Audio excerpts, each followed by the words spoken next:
एक बालक बुद्धि ने अज्ञानतावश और कुछ चापलूसों और दलालों ने आपातकाल का सत्य जानते हुए भी वर्तमान सरकार के शासन को तानाशाही का ताज पहना दिया। पहला तो अबोध, अज्ञानी और नादान बालक है, इसलिए उसकी मूर्खता को नजरअंदाज किया जा सकता है। लेकिन एक विशेष दलाल मजहब के लोगों ने सब कुछ जानते हुए भी जनता को जानबूझकर गुमराह किया, ब्रेन वॉश किया, कुछ पर्टिकुलर पार्टीज के सारे काले कारनामों को व्हाइट वॉश किया। इस दुष्टता के लिए इन्हें कभी भी क्षमा नहीं किया जा सकता। मैं पहले ही स्पष्ट कर देना चाहूंगा कि मेरा उद्देश्य किसी को डिफेंड करना नहीं है, चाहे वो कोई भी व्यक्ति विशेष हो या कोई भी पार्टी हो। लेकिन इसका मतलब ये नहीं हुआ कि अगर कोई आम को सेव और सेव को आम बता रहा हो तो उसका वास्तविकता से दर्शन न कराऊं। मेरा उद्देश्य अनबायस्ड होकर सच को सच और झूठ को झूठ बताना है। यदि आपके भीतर सत्य जानने और सत्य के लिए आवाज उठाने की क्षमता है, स्वागत है आपका कुरुक्षेत्र में, क्योंकि कुरुक्षेत्र में कायरों और गद्दारों के लिए कोई स्थान नहीं है।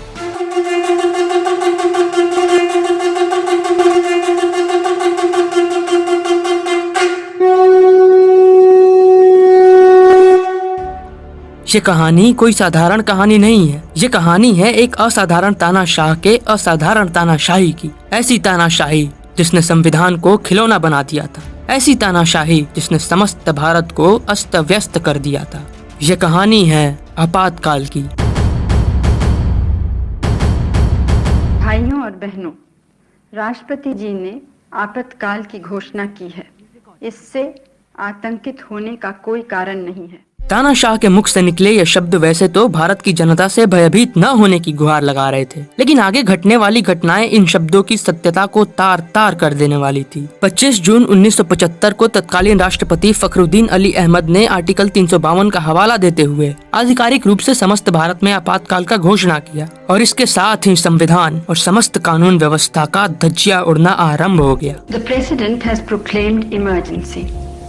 This is nothing to panic about. आपातकाल लगते ही पूरा पावर इंदिरा गांधी के हाथों में कॉन्सेंट्रेट हो गया। सिविल लिबर्टीज को सस्पेंड कर दिया गया, पब्लिक मीटिंग्स बैन कर दिए गए, विपक्ष के नेताओं को पकड़ पकड़ कर जेल में डाला जाने लगा। लेकिन समझने वाली बात ये है, ये तानाशाही कोई अचानक से एकाएक नहीं उपजी थी। इसकी नींव सालों से रखी जा रही थी। 1971-72 तक इंदिरा गांधी ने सरकार और पूरी कांग्रेस पार्टी पर पूर्ण रूप से अपना आधिपत्य स्थापित कर लिया था। कांग्रेस पार्टी में अगर गलती से भी कोई इंदिरा गांधी के विरुद्ध जाने का दुस्साहस करता था तो उसे बर्खास्त होने में समय नहीं लगता था। पार्टी के भीतर बढ़ते परिवारवाद और तानाशाही के कारण 1969 में कांग्रेस 2 हिस्सों में बट गई। लेकिन इंदिरा गांधी के विरुद्ध जाने वालों की संख्या बहुत कम थी। अधिकतर लोगों ने इंदिरा का साथ देना उचित समझा। लेकिन जो पार्टी अभी कुछ समय से प्रजातंत्र की रक्षक बनने की जबरदस्ती कोशिश में लगी है, तब खुद उस पार्टी में इंटरनल डेमोक्रेसी तक नहीं था। ऐसा था जैसे राजमाता ने गवर्नेंस का पूरा पावर अपनी मुट्ठी में कर लिया हो और उनका वचन ही शासन बन गया हो। मेरा वचन ही है शासन। एक प्रजातंत्र के वजूद में रहते हुए तानाशाही कायम करना बड़ा ही कठिन कार्य है। इस असंभव को संभव करने के लिए कानून व्यवस्था और न्याय व्यवस्था को अपनी मुट्ठी में करना बड़ा ही आवश्यक है। लेकिन सत्ता के लोभ में मुग्ध किसी भी परिवारवादी के लिए यह कार्य उतना भी कठिन नहीं होता है। 1967 में गोलकनाथ केस में सुप्रीम कोर्ट ने फैसला सुनाया कि संविधान में ऐसा कोई भी संशोधन नहीं किया जा सकता था जो कि संविधान के मूल स्तंभों के ही विरुद्ध हो। अब जिन्हें नहीं पता कि गोलकनाथ केस क्या था, उनसे मैं अनुरोध करूंगा कि आप स्वयं ही इस विषय पर अवश्य अध्ययन करें। सुप्रीम कोर्ट ने फैसला तो सुना दिया, लेकिन सत्ता के मद में मतवालों ने सुप्रीम कोर्ट के इस निर्णय को प्रभावहीन करने के लिए 1971 में 24वां संशोधन किया। कानून व्यवस्था को कुचलने का ये तो बस प्रारंभिक कदम था, आगे अभी बहुत खेल होने वाला था। केशव नंदा भारती केस में सुप्रीम कोर्ट की बेंच ने 7-6 के बड़े महीन अंतर से संसद के संशोधन शक्ति पर प्रतिबंध लगाया, ये कहते हुए कि संविधान का बेसिक स्ट्रक्चर किसी भी हाल में नहीं बदला जा सकता था। और इस फैसले के उपरांत हुआ असली खेल। सुप्रीम कोर्ट बेंच के जिन 6 न्यायाधीशों ने संशोधन के पक्ष में या इनडायरेक्टली यूं कहे तो सरकार के पक्ष में निर्णय सुनाया था, उनमें से सबसे वरिष्ठ न्यायाधीश A.N. रे को सुप्रीम कोर्ट का मुख्य न्यायाधीश यानी CJI बना दिया गया। A.N. रे ने CJI बनते ही अपने से 3 वरिष्ठ न्यायाधीश J.M. शेलत,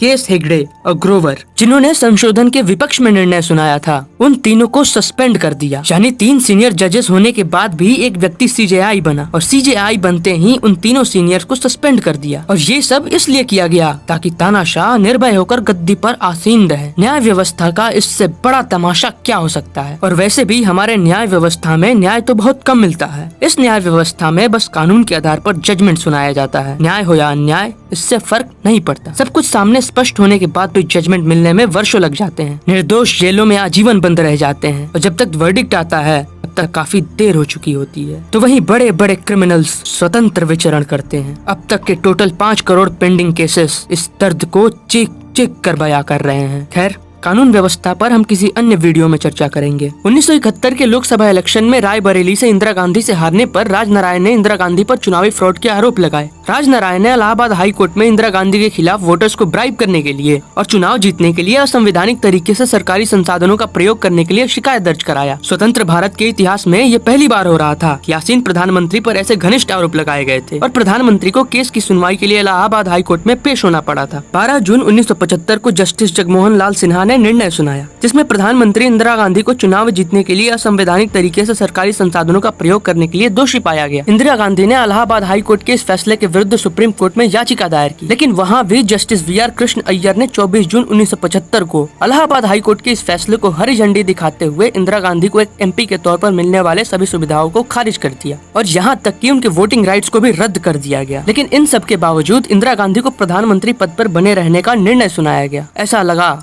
जैसे सब कुछ शांत हो गया हो, लेकिन ये जो शांति प्रतीत हो रही थी उसके पीछे बहुत बड़ा तूफान खड़ा था। 25 जून 1975 को पूरे देश में आपातकाल की घोषणा कर दी गई और कारण बताया गया कि देश को अंदरूनी और बाहरी ताकतों से खतरा था। लेकिन ये ताकतें कौन सी थी कुछ स्पष्ट नहीं था। खतरा देश को था या तानाशाह के गद्दी को, ये तक स्पष्ट नहीं था। आपातकाल लगते ही समाचार पत्रों की बिजली काट दी गई ताकि मीडिया की आवाज को आसानी से दबाया जा सके। कुछ ही देर में पूरा का पूरा विपक्ष जेल में पड़ा था। सिविल लिबर्टीज सस्पेंड कर दी गई। मास गैदरिंग्स, पब्लिक मीटिंग्स को बैन कर दिया गया। आपातकाल लगने से पूर्व ऐसे कानून बना दिए गए थे जिसे विपक्ष और विरोध करने वालों को आसानी से जेल में डाला जा सके। 1971 में इंदिरा गांधी की सरकार ने भारी विरोध के बावजूद मीसा यानी maintenance of internal security act को संसद में पास किया। इसके अनुसार यदि सरकार को लगे कि कोई अराजकता फैलाने का काम कर रहा है या समाज में शांति भंग करने का प्रयास कर रहा है, उस पर मीसा लगाकर उसे गिरफ्तार किया जा सकता था। उसकी संपत्ति जब्त की जा सकती थी। ऊपर से देखने में वैसे तो ये कानून बहुत सही लगेगा। यदि कोई अशांति फैला रहा है तो उसे गिरफ्तार होना ही चाहिए और ये कानून यहाँ तक ठीक भी था। लेकिन एक बहुत अच्छी बात कही गई है, यदि शक्ति गलत हाथों में पड़ जाए तो विनाश होना तय होता है। मीसा का उपयोग भी कुछ इसी प्रकार हुआ। आपातकाल के दौरान मीसा का जमकर दुरुपयोग किया गया। मीसा तानाशाह के तर्कश में जैसे ब्रह्मास्त्र बनकर आ गया था। आपातकाल के दौरान मीसा का उपयोग विपक्ष को कुचलने में, क्रिटिक्स का मुंह बंद करने में और तानाशाह के विरुद्ध किसी भी प्रकार के विद्रोह को कुचलने में जमकर किया गया। आपातकाल में लगभग 1 लाख लोग,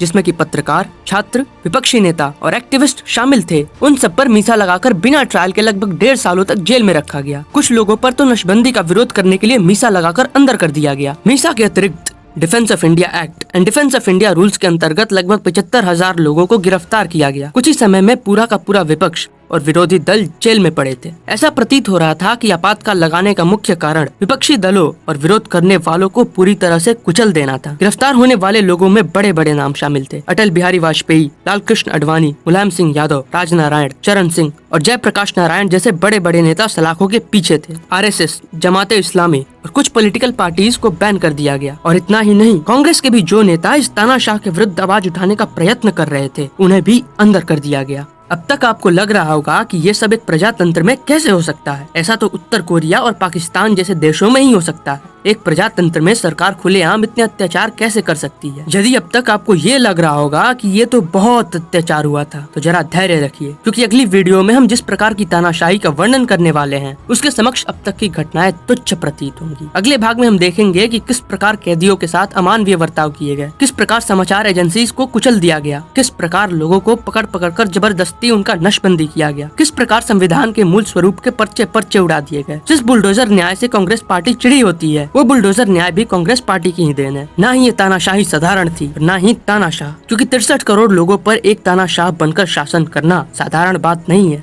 welcome to the darkest chapter of Indian history.